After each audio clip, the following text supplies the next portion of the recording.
guys, and welcome back to my channel. My name is Emma, and this here is my little craft corner. And today I wanted to show you how I organize my yarn stash and, digitally. How I digitally organize my yarn stash and how I keep track of all my upcoming projects. Is everything I want to use my stash for, or everything I need to buy yarn for, but patterns that I really love. I do not use Ravelry because honestly I find it kind of confusing, and the way I organize my yarn stash works for me and just keeps everything nice and organized, and I can find whatever it is I would like to see pretty much immediately. So I have my laptop right here with a spreadsheet going on.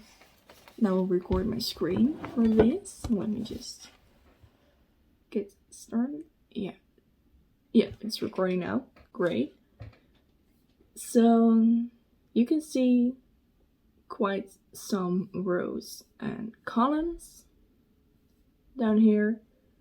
Let me just go column per column, I guess, so we can get through it.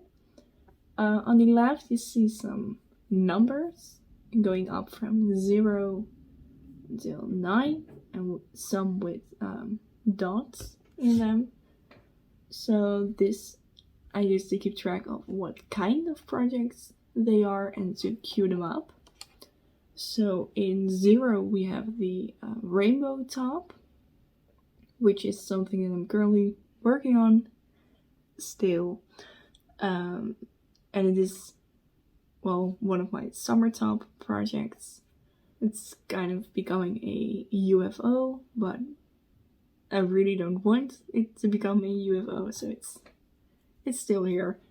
And then at 0, and then at 1 is the next summer top, which is the Y top that I'm currently working on. And then it goes to point 2. I hit all the point 1 things because point 1 stands for gifts. And this is for the purpose of this video. I don't accidentally want to show people what I'm making them. So yeah, everything that has a point 0, or well, the point 0 is invisible here.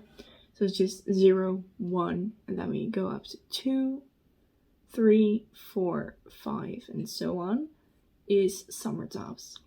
So 0 and 1 are things I'm currently working on. And then once I finish the rainbow top and the white top, I move on to camisole number 5. And when I finish that, I move on to the cumulus blouse, and then the Claudette tee, and so on and so on. You get it, I guess. And then the point 1s are gifts, so birthday gifts, Christmas gifts, random gifts that I just want to give people. But they are hidden right now, so I can't show you that one. Then we have the point 2s, which are socks. I'm currently working on, which is like the 1.2 with the 1 standing for currently working on it, and the point 2 standing for it's a sock. I'm currently working on self-patterned socks from Wool Again, but we'll get into that later. And then I'm going to 2.2, which is also some self-patterned socks. Then 3.2 are slip knit socks, and then 4.2 I just gave up. I didn't find a pattern yet, so it's just socks. It just says socks for that one. Yeah, and I don't have anything further down than 4.2 at the moment, so that's maybe an excuse to buy more sock yarn for me. And then we go up to 1.3, with again the 1 standing for something that I'm working on, and the point 3 is indicating that it's a sweater. So 1.3 is sweater number 16. I'm currently working on that one. It's going quite alright. I'm almost at the part where I separate the sleeves. So I'm working on that now. But once I finish that, I will go on to 2.3, which is sweater. Sweater number 14, I'm sorry. So yeah, you get it. And then 0.5 stands for winter accessories or just accessories. I'm not sure yet. I only have 1.5, which just says hat. Muts is Dutch for hat. I have some yarn that I would like to make a hat in, but I don't have a pattern or anything. It says hat for now. And I don't have any other accessories on my list, so there's no 2.5 or anything. So that's the first column. Then the second one says time on it, and it's just a loose time frame of when I would like to knit these items. So the rainbow top and the white, the rainbow top is for August. It's September. Maybe you've seen my August wrap up. You know how that went. So I should change it to September at this point. And then the white top is for August/September. So I just gave myself a 2-month period for that one. And it's now September and I didn't knit it in August. So I did give myself 2 months, but I'm only using one of them. Then the self-patterned socks, August and September, pretty reasonable. And then sweater, September, October, and cardigan, the folklore cardigan, September, October. I think I skipped 0.4. Sorry. 0.4 stands for cardigans. So folklore cardigans first. Then the champagne cardigan by Petite Knits. Then is the a rainbow bubble stitch cardigan. So we have a lot of rainbow colored acrylics laying around that I would like to just stash bust into a rainbow bubble stitch cardigan. It's all the leftover stuff from the rainbow top, which is a lot. And then I don't have any other cardigans at the moment. But I gave myself 2 months for every sweater and every cardigan, and pretty much 1 month for every top or sock or anything, except for the camisole number 5, which I gave myself 2 months for because I know people are saying it's quite a lot, so I don't want to put all the stress of knitting it into 1 month on myself, especially when I'm obviously planning on doing more than just one summer top. So that's how the left part works here. Whenever I finish a project, I just change all the numbers on the left. So for example, if I finish the socks that are currently at 1.2, I will remove that row and put everything up 1 point. So the 2.2 socks are now the 1.2, and the 3.2 are now the 2.2. The 4.2 become 3.2. You get it. So that's a bit of manually changing the numbers for me, but I don't mind. It's not like I have a lot going on here. It takes me up to a minute maybe to just change the numbers, and then everything works quite nicely because I just used this to sort it by it was sorted A to Z, which sorts all the numbers out for me and just gets it into this nice overview. Then in the second column, the months are color coded. People who know me in real life know I color code practically anything I can get my hands on. So obviously the months have to be color coded. So whenever I put in a month, let me just, for example, if I want to make the not a sweater in, let's say, October, just put in the first nights of October, and it becomes red. This was quite easy to set up, but it took me a little bit to pick out all the colors and just to get it all right, but it's not that hard. And then let me just show you. If I put, let's say, the dot sweater at 2, no, 2 is for summer tops, but just for the purpose of the video, just put it at 2. This is also color coded, so this changes. And then I sort it A through Z, and then it's up here. That's quite, for me it's quite easy. It's not rocket science or anything. It's really the only manual thing I have to do here. Except for when I buy new yarn. Then all these and all the rows here that couldn't make it onto the first screen come into place. Because first I note the brand of the yarn. When I have it, this broad top does not have a brand because it's, well, it was from the alpaca farm that I went to. So it doesn't have a brand, but it just, the name of the yarn, I just named it Emma because the alpaca was named Emma, so the yarn was named Emma. And then the color is just brown. I do not know the gauge, and I do not know the needle size. And just know it's 100% alpaca. So I keep track of this, which is quite nice because I do have some yarn that I don't have projects for back here, down here.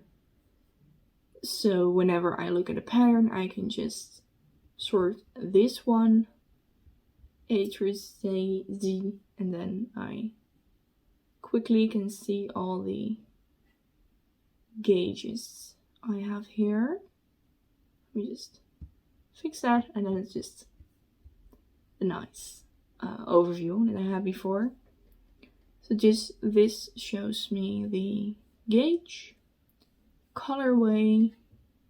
I don't do a die lot number. I maybe could do that, but honestly I don't really care. I always overbuy yarn, so it's not really an issue for me. So I don't ever really have to go out and buy another skein for a project because I have every skein more than enough of it. Right, so the color, gauge, needle size, so the recommended needle size, the fibers that it's made out of, so wool, alpaca, I think it's a sock yarn, yeah. Which is also nice when you're looking at patterns to potentially use. Like down here, this is all Nepal. I have left flora.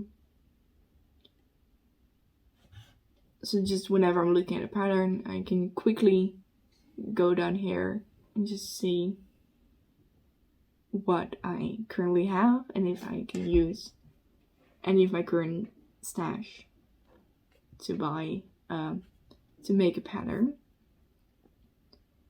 So then we're going into the math stuff here, which I'm kind of excited about. I really like using Excel, or this is Google spreadsheets, and numbers and formulas and everything. You can pretty much wake me up for this stuff. I love it. Alright. In this column here, the J column, I have put the grams per skein. So if it's this dusty blue wheel, cotton merino by Knitting for Olive is, oh, I didn't put in the info. Oops. I still have to do that. But it's 50 grams per skein, and I have 2 skeins, so I automatically generated the L column to calculate the total grams that I have. So this, you can see it here in the top left part. I made this column to calculate the 2 columns for this. So it takes this one and it multiplies it by this one, and then you get the total grams. So this 50 times 2 is 100. It saves me some calculating because it goes all the way down. For total, for skeins that I have as a whole, it's pretty easy to calculate myself. For example, this drops Puna for my sweater number 14. It's just 14 whole skeins of 50 grams, which is 700 grams. Pretty alright, but down here I have some leftover skeins, like the drop snip ball in aqua blue. I don't have 6 full skeins of that, but I have 5.6 skeins, which is 280 grams. And I calculate this by using the other sheet in this, which I will switch to right now. This is not as exciting as the other one, but it's just an easy calculation.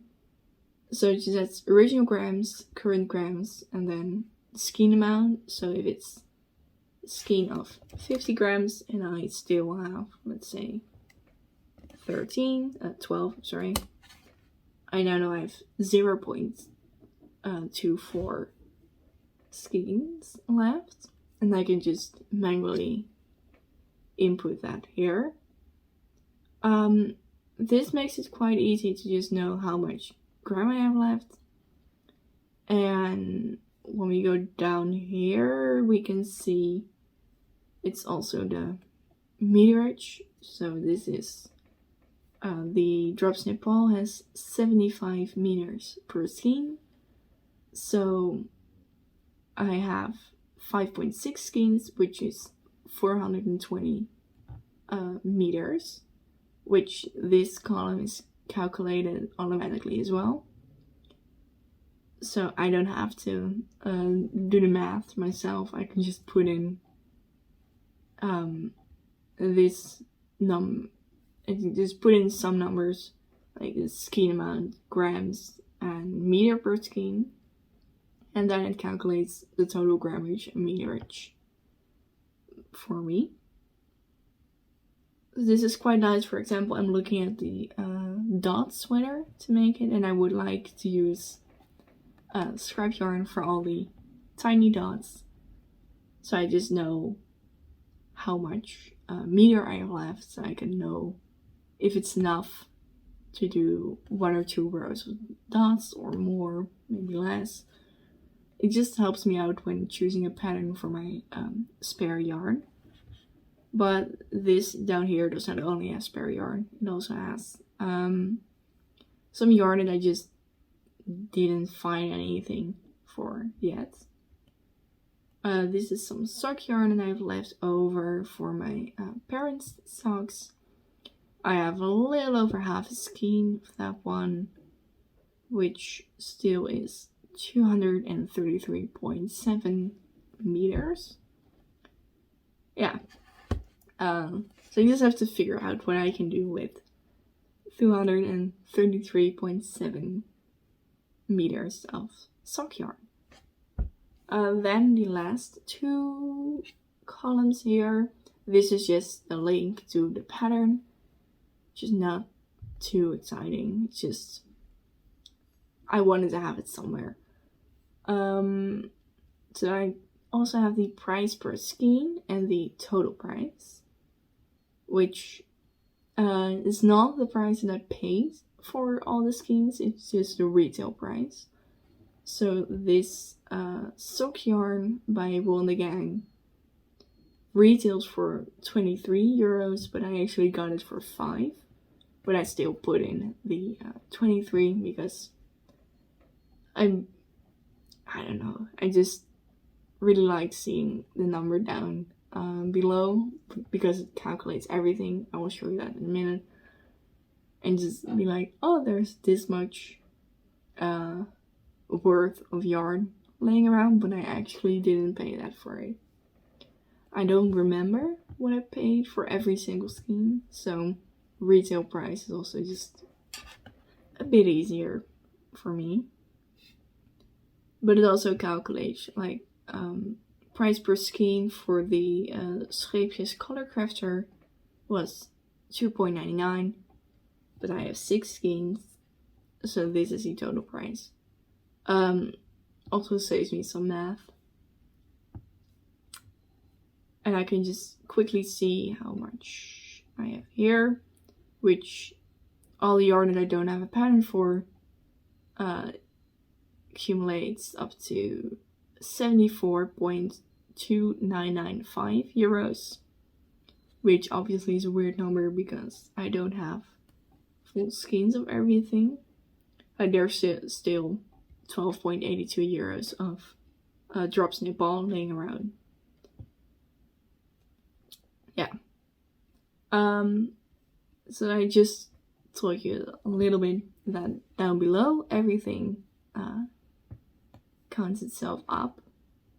So total amount of skeins I have here, total amount of grams, which is just it doesn't serve a purpose being there, but it still is nice to know. I think it's just a funny thing for me that I have almost 7.5 kilos of yarn laying around, or that I almost have 20 kilometers of yarn, or over 500 euros worth of yarn laying around. But it doesn't serve a purpose for yarn storage things. But this is how I organize everything, which I really like.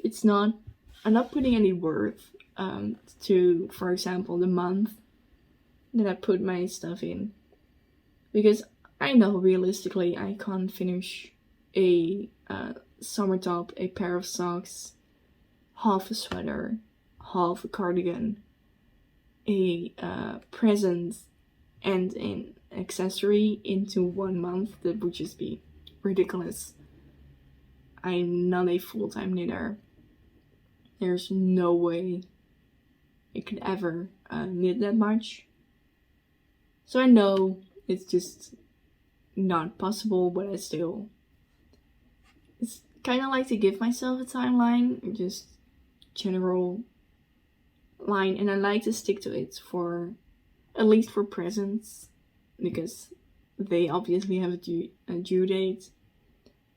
And I also like this system just to keep me accountable of finishing a project before starting a new one. I talked about this a little bit in my last video.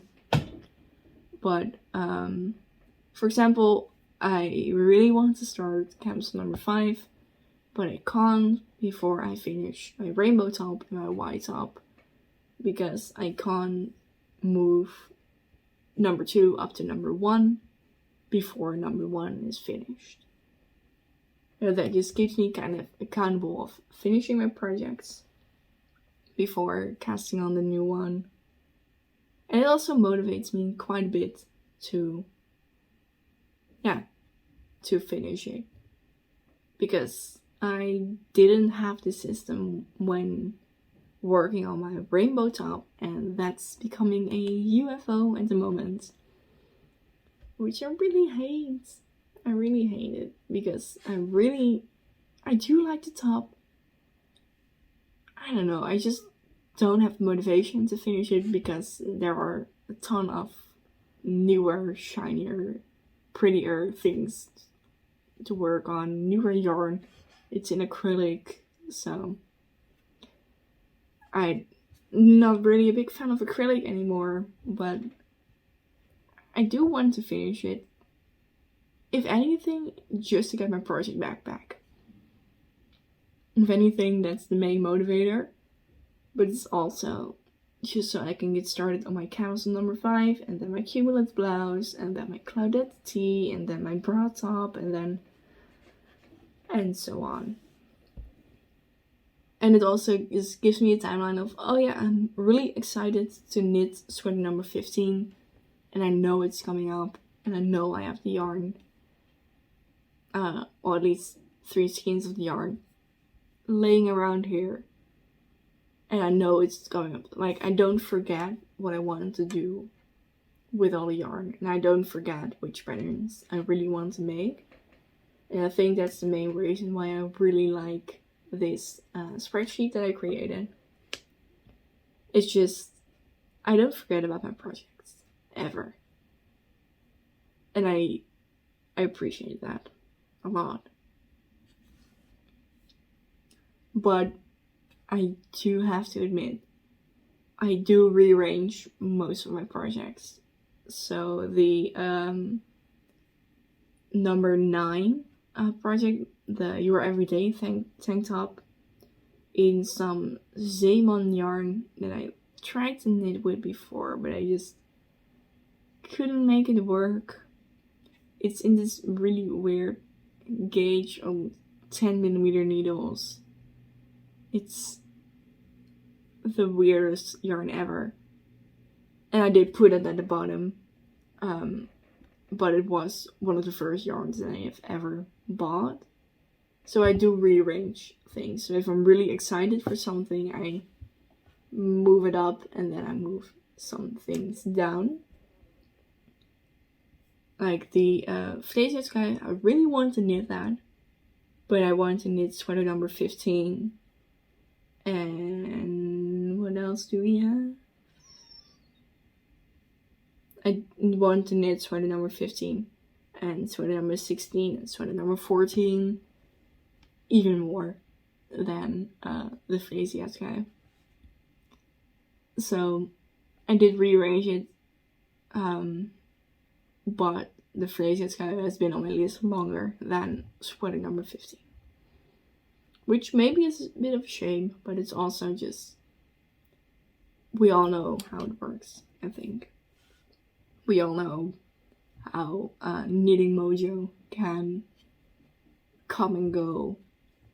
And I'm kind of just right now on the track of, if I'm excited to knit, I'll knit it.